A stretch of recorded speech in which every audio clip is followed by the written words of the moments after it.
So same with personal injury attorneys. How many let's say this represents personal injury attorneys, right? Let me just talk about that for just a second. Personal injury attorneys, okay? They need healthcare providers to process their cases, right? Okay?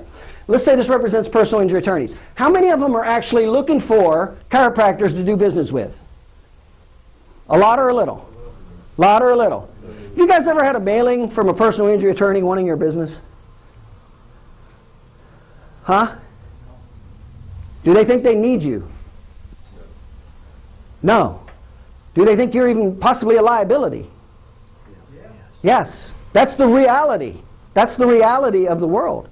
Here's the good news. If a small percentage of the personal injury attorneys are actually looking for chiropractors, and this represents the amount of personal injury attorneys who are not using chiropractors, how big's the potential market? Huge. But if you don't know how to communicate to this side, how much business will you get from the personal injury attorneys? Right. But if you know how to communicate over here, how much business do you have?